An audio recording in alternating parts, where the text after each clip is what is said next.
Alrighty, watch people. How you going? This is Tony from the Time to Unwind. Just making this short video not only to connect with you guys, but also to sort of go into the reasons why I've picked up this watch. So the model we're dealing with today is a Neo Vintage Heuer. So it is a Carrera, as you can tell by the shape of the lugs. This is a re-edition, so this I believe was a watch produced in the 60s and was discontinued, and then in the 90s I believe was put into production again and has already been discontinued. I'm not quite sure when, but yeah. So just to quickly go through the aesthetic aspects of this watch. It is a 36mm watch, and obviously it's a chronograph. It has a solid black dial with probably a sort of silver rings around the sub-registers.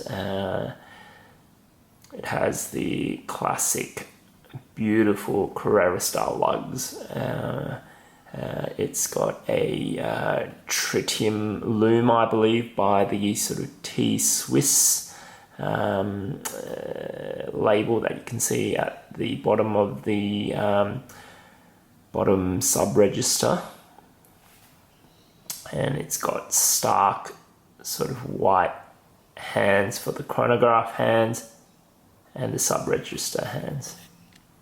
I guess the other aesthetic things to mention about this watch, other than its beautiful 36mm size on my wrist, are the 3 sub-registers. So we have the running seconds there, we have the minutes and hours. It's got beautiful pump style pushers, and it's got a beautiful plexiglass crystal. So I guess there are other more informative videos about the sort of technical and aesthetic aspects about this watch, but look, I'll go into why I as a collector have chosen to purchase this watch. I guess one of the reasons that I've purchased this watch is because it's a manual wind. So this is my second manual wind watch, and my first being the Grand Seiko SBGW231. I've regrettably actually sold on that watch. That was a manual wind, and I dearly miss that watch. And one of the beautiful aspects of that watch was its manual wind function. Just the actual crisp tactile feeling of that I really missed, and this watch also has that. And I'll just give this a bit of a wind. I don't know if the sound is actually going to project that well on camera, but give it a go. Beautiful tactile feeling. That's the joy of having a manual wind watch. Look, some people think it's an inconvenience, but for a collector and an enthusiast like me, this tactile feeling is such a joy.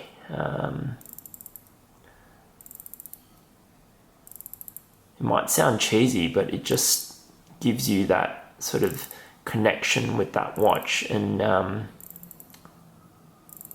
it's just something. I mean, you can do it with an automatic watch as well, but I mean, it's just different. I don't know how to explain it. I guess having done that, you know, you can see the running seconds now, but I guess I'm sort of obligated to show you the actuation and running of the chronograph here. So that's, you could see that sudden sort of step on initiation of the start pump pusher. You can tell from that sudden jolt on initiation that this is a cam wheel chronograph, not a column wheel. Then I'll stop, and reset. Boom. Beautiful. So I guess just moving on to the second reason why I purchased this watch is, look, I've been,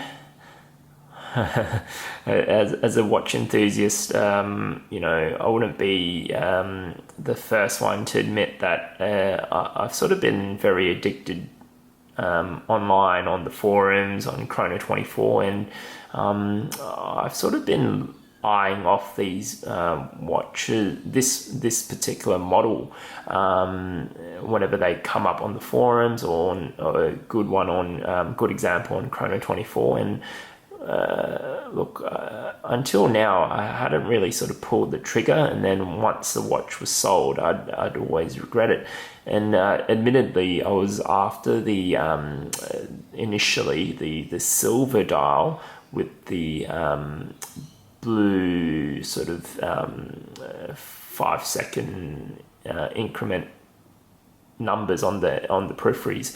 That is a beautiful watch. I think the model for number for that one is the CS3110. But when the opportunity arose again locally, so this watch came up quite close to where I live, there were just a couple of things that sort of really made me sort of feel like I had to pull the trigger, and so I did. I think first of all, obviously, was the sort of condition of the watch. So I won't show you the case back because it's got the model number on it, but sorry, the serial number on it, but it still has the case back stickers. It also came with a warranty card that was undated, and it was a full set.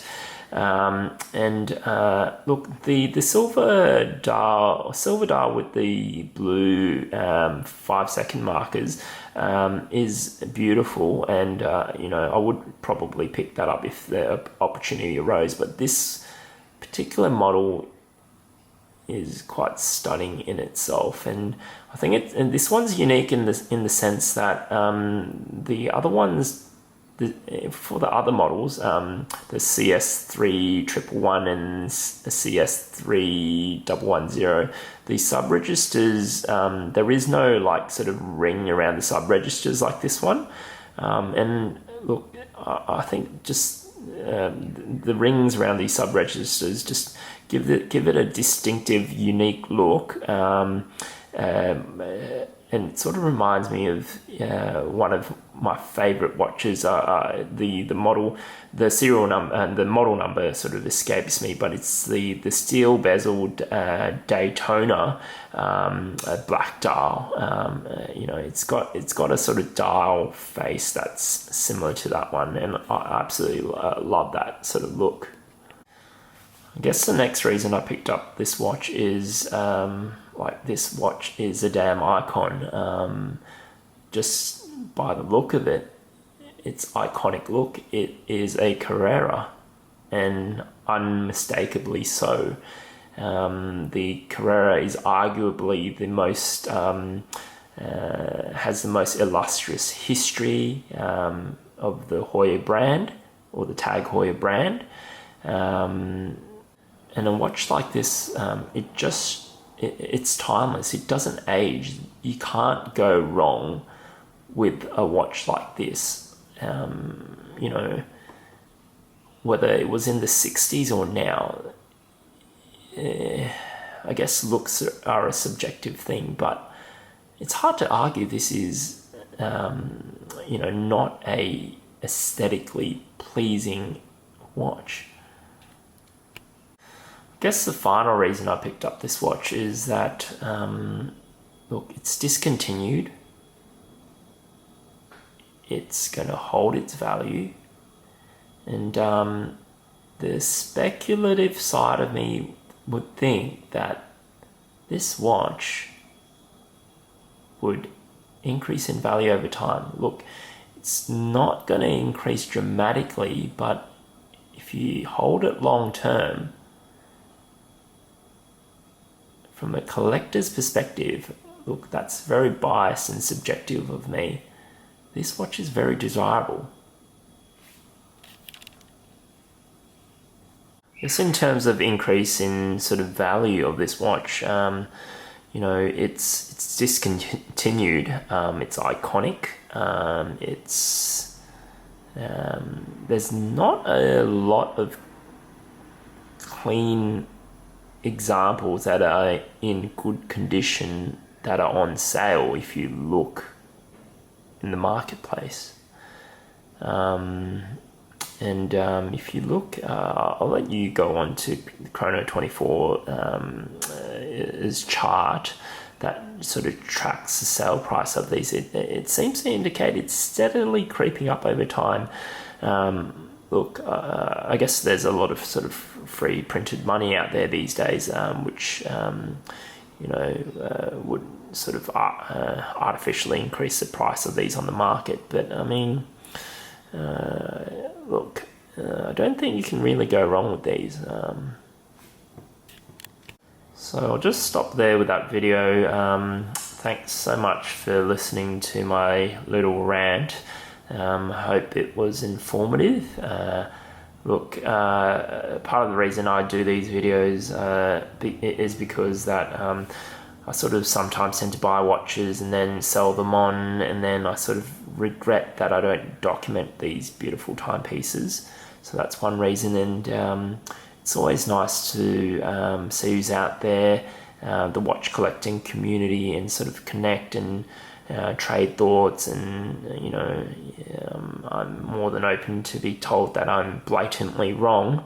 You know, just you know, there's not a lot of sort of real enthusiasts around from where I'm from, so you know, don't be afraid to shoot me a message. Follow my Instagram at the time to unwind. That 2 is numeral 2, and I hope to catch you soon.